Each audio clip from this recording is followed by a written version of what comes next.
आघात. लेखिका प्रिया उंबरकर. वाचक स्वर सिद्धी गायकर.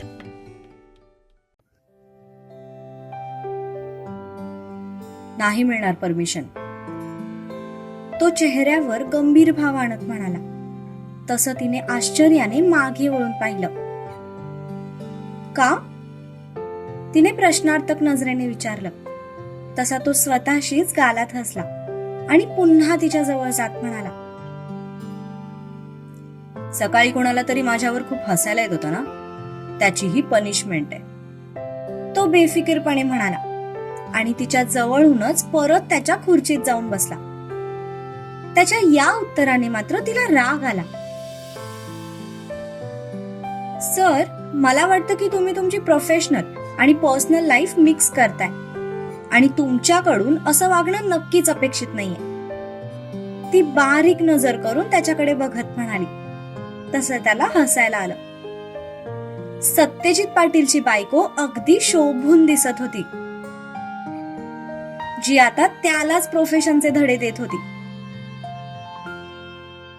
सर, मला परमिशन हवी आहे, त्याशिवाय मी माझं काम सुरू करू शकत नाही, ती त्याच्या डोळ्यात बघत म्हणाली. फाईन, परमिशन हवी असेल तर मला सॉरी म्हण, तो समोरचा पेन हातात गोल गोल फिरवत म्हणाला. तसे तिचे डोळेच मोठे झाले. पण मी का सॉरी म्हणू? ती म्हणाली. सकाळी मला त्रास दिला आणि माझ्यावर हसलीस, त्यासाठी सॉरी म्हण, तो बारीक नजर करून तिच्याकडे बघत म्हणाला. तसं ती खुन्नसने त्याच्याकडे बघू लागली. मी तुम्हाला काही त्रास दिलेला नाहीये आणि तुम्ही आपले पर्सनल इश्यूज ऑफिस मध्ये डिस्कस करत जाऊ नका. मला परमिशन हवीये आणि तुम्ही ती देताय, दॅट्स ऑल, ती त्यालाच ऑर्डर देत म्हणाली. त्याला मात्र तिचं ते लाल झालेलं छोटस नाक बघून खूप हसायला येत होतं, म्हणून तो मुद्दाम तिची मजा घेत होता. आणि नाही दिली तर? तो तिच्याकडे बघून म्हणाला. तुम्हाला द्यावीच लागेल, ती पण त्याला खुन्नस देत म्हणाली. आणि समजा मी नाहीच दिली तर? तो म्हणाला.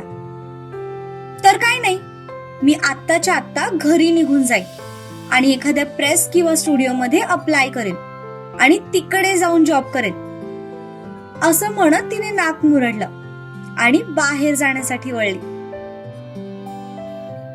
स्टॉप, त्याचा आवाज आला. तसं बाहेर जाणारी तिची पावलं जागेवर थांबली आणि ती स्वतःशीच हसली. आता त्याला कसं हँडल करायचं हे पण तिला चांगलं समजलं होतं. से सॉरी अँड टेक परमिशन, तो उठून एक एक पाऊल टाकत तिच्या जवळ जात म्हणाला. तसं तिने मागे वळून पाहिलं, पण पाठीमागे वळताच तिला त्याची भारदस्त छाती दिसली. तो एकदम तिच्या जवळच उभा होता.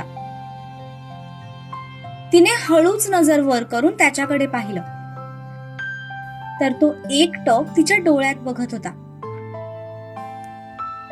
त्याचे ते निळे डोळे तिला पुन्हा मोहात पाडून गेले आणि ती सुद्धा एकटक त्या डोळ्यात बघू लागली.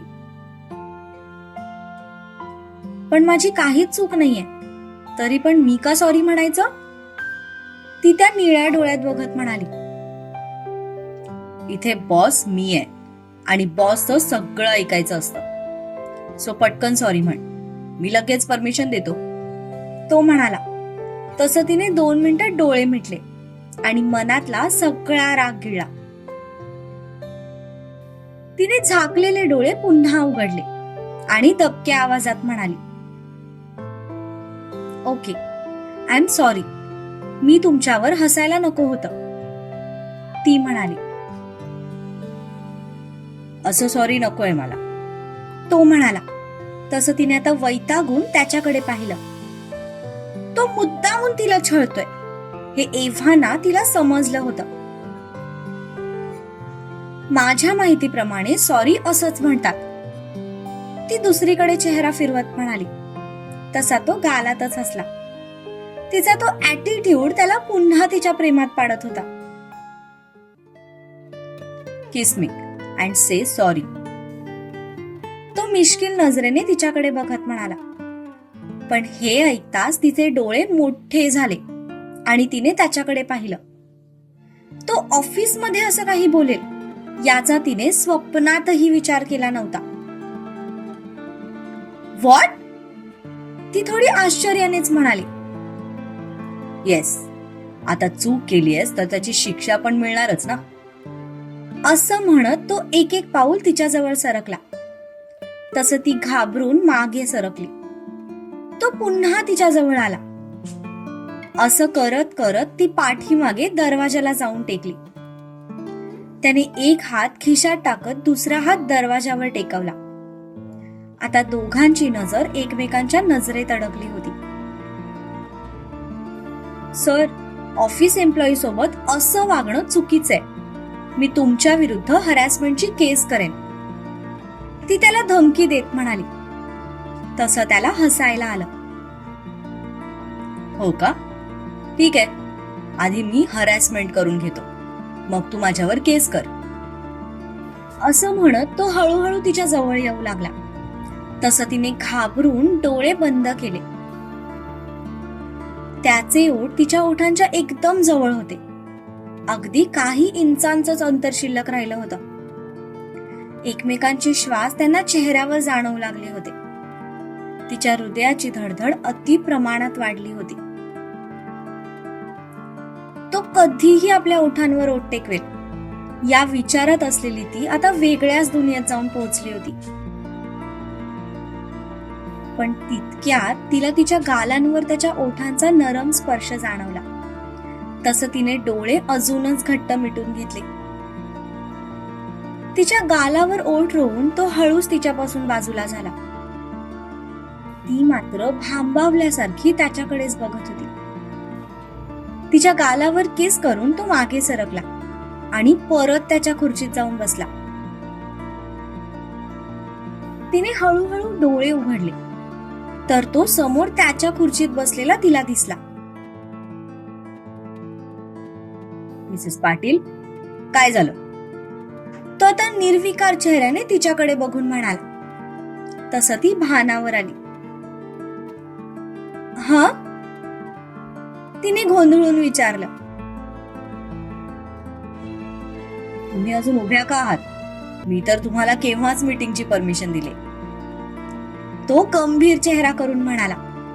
तसं ती गोंधळली. मिसेस पाटील, आता माझी खूप महत्वाची मीटिंग आहे, त्यामुळे तुम्ही माझा टाइम वेस्ट करू नका. तुम्ही तुमच्या कामाला जाऊ शकता. तो एकदम बॉसी टोन मध्ये म्हणाला. तशी ती चांगलीच भानावर आली. पण मनात अजूनही गोंधळ सुरू होता की थोड्या वेळापूर्वी जे काही आपल्यासोबत घडलं ते खरंच घडलं की आपण जागेपणी स्वप्न बघत होतो. येस सर, थँक्यू, असं म्हणत ती दरवाजा उघडून बाहेर निघून गेली. ती जाताच तो मात्र स्वतःशीच हसला. येडू, जेवढी स्मार्ट स्वतःला दाखवते तेवढी नक्कीच नाहीये, तो स्वतःशीच हसत म्हणाला. आणि त्याने कॉल करून ऋषीला बोलावून घेतलं.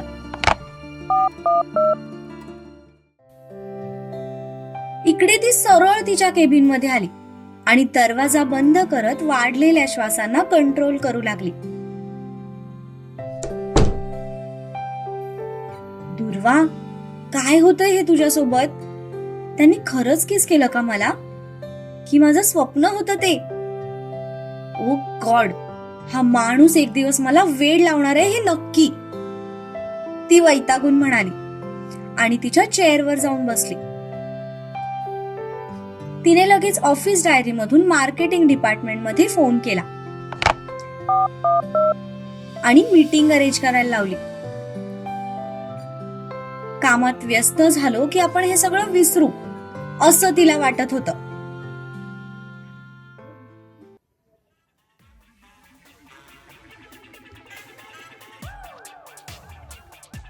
तो गॅरेजवाला राधाची स्कूटी रिपेअर करत होता. तोपर्यंत राधा आणि सूर्या दोघेही बाहेर उभे होते. ऑफिसची वेळ झाली होती. तरी पण आता सूर्याला त्याची फिकीर नव्हती. भाई जी काही शिक्षा देईल ती भोगायला तो तयार होता. त्याला फक्त आत्ताचा त्याचा हा क्षण तिच्यासोबत घालवायचा होता आणि शक्य झालं तर तिच्या मनात त्याच्याविषयी असलेले गैरसमज सुद्धा दूर करायचे होते. राधा, आय एम सॉरी, तो तिच्याजवळ जात म्हणाला. पण तिने लगेच नाक मुरडलं आणि त्याच्यापासून 2 हातांचं अंतर ठेवून उभी राहिली.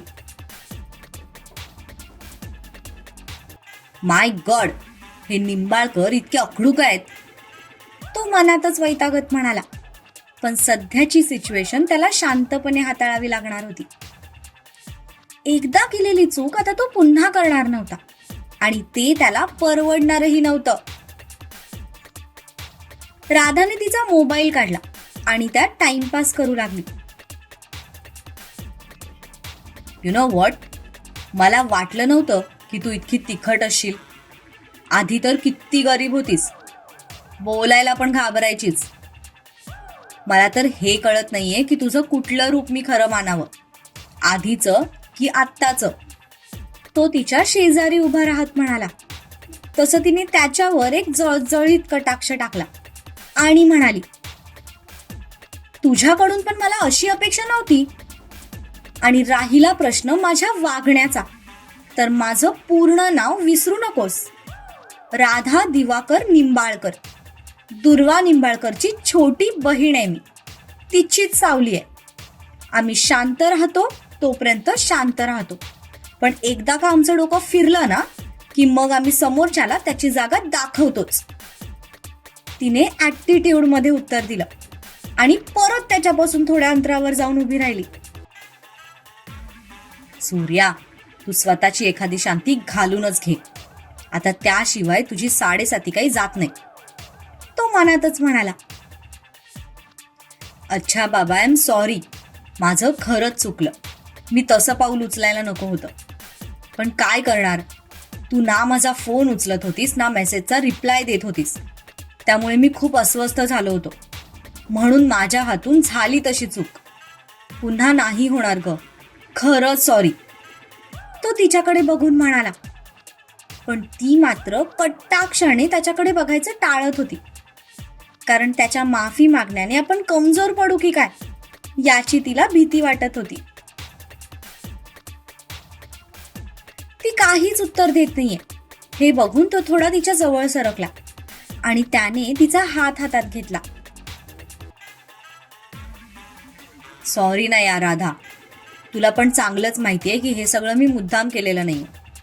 त्या दिवशी तू असं काहीही न बोलता निघून गेलीस, त्यामुळे मी कन्फ्यूज झालो होतो. तुझा होकार नव्हता तर निदान नकार तरी द्यायला हवा होतास. तो तिच्या डोळ्यात आर पार बघत म्हणाला. तसं तिने लगेच नजर खाली झुकवली आणि त्याच्या हातातून स्वतःचा हात सोडवून घेतला. साहेब, झाली तुमची स्कूटी रिपेअर. पाठीमागून गॅरेजवाल्याचा आवाज आला. तसं राधा आत निघून गेली. ओ गॉड, काय करू म्हणजे ही मुलगी मला समजून घेईल, तो स्वतःशीच म्हणाला आणि सुस्कारा सोडत आत निघून गेला. त्याने स्कूटीचे पैसे दिले. राधाने स्कूटी स्टार्ट केली आणि त्याच्याकडे बघत म्हणाली, जेव्हा मुलगी होकार देत नाही ना तेव्हा समजून जायचं की तिचा नकार आहे. त्यासाठी स्पेशल शब्दांची गरज नसते. गुड बाय असं म्हणत ती धूळ उडवत तिथून निघून गेली. तिच्या शब्दांनी मात्र तो दुखावला होता. त्याने घड्याळात पाहिलं तर ऑफिस भरून अर्धा तास उलटून गेला होता. त्याने तिथून रिक्षा पकडली आणि ऑफिसला गेला. तो त्याच्यासाठी गाडी पण बोलवू शकत होता, पण सध्या त्याच्याकडे तेवढा वेळ नव्हता. त्यामुळे तो रिक्षानेच गेला. आता तिला समजवायचा प्रयत्न करायचा नाही आणि तिला कशासाठी फोर्स सुद्धा करायचा नाही, हे त्याने मनोमन ठरवलं होतं.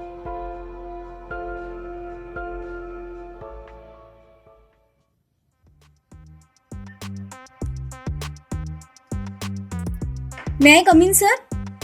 दारातून आवाज आला तसं शिवाने लॅपटॉप मध्ये घुसवलेलं डोकं वर काढलं. ताराला बघून त्याच्या कपाळावर पुन्हा आठ्या पसरल्या. कुठून दुर्बुद्धी सुचली आणि आपण हिला सिलेक्ट केलं यासाठी तो स्वतःला मनोमन शिव्या घालत होता. कमीन, तो थोडा नाराजीतच म्हणाला. तसं ती आत आली. तिच्या हातात एक ट्रे होता आणि त्यात 2 कप होते. तिच्या हातातल्या ट्रेकडे बघून त्याच्या चेहऱ्यावर प्रश्नचिन्ह उमटलं. मी फक्त 1 कप चहा घेतो आल्यावर, मग तू 2 कप का आणलेस? तो तिच्याकडे बघून म्हणाला. सर, एक ब्लॅक टी आहे आणि एक नॉर्मल मिल्क टी आहे. ज्या पद्धतीने तुम्ही मिसळ खाल्ली आहे त्यावरून मी सजेस्ट करेन की तुम्ही आज ब्लॅक टी घ्या, नाहीतर तुम्हाला त्रास होऊ शकतो. ती शांतपणे म्हणाली. आता मी काय प्यायचं आणि काय खायचं ते सुद्धा तूच ठरवणार आहेस का? तो थोडा रागात तिच्याकडे बघून म्हणाला. नो सर, मी फक्त सजेशन दिलं. चॉईस तुमच्या समोर आहे. ती हातातला ट्रे त्याच्या समोर ठेवत म्हणाली. त्याने खुन्नस देऊन तिच्याकडे पाहिलं आणि मिल्क टीचा कप उचलला. बावळट, अक्कल घरी गहाण ठेवून येतो की काय देवच जाणे. इतकं तेलकट खाऊन वरून दुधाचा चहा पिल्याने ह्याला ऍसिडिटी होणार नाहीये का? ती चेहऱ्यावर स्माइल ठेवत त्याच्याकडे बघत होती, पण मनात मात्र त्याला शिव्या घालत होती. मी दुसऱ्यांच्या सजेशनवर माझी चॉईस ठरवत नाही. मला जे वाटतं तेच करतो. तो रागात तिच्याकडे बघत म्हणाला. ॲज युअर विश सर, ती म्हणाली आणि तो ब्लॅक टीचा कप घेऊन बाहेर जाऊ लागली. पण मध्येच तिला काहीतरी आठवलं. तशी ती थांबली आणि मागे वळत म्हणाली. सर, तुमच्याकडे ऍसिडिटीच्या टॅबलेट्स आहेत ना? ती म्हणाली. नाही का? त्याने तिच्याकडे बघून विचारलं. नाही, सहजच विचारलं, ती म्हणाली आणि दरवाजा उघडून बाहेर निघून गेली. नेमका कुठल्या ग्रहावरून आलाय हा तारा नावाचा प्राणी देव जाणे. तो दरवाजाकडे बघत म्हणाला आणि त्याने हातातलं कप तोंडाला लावला.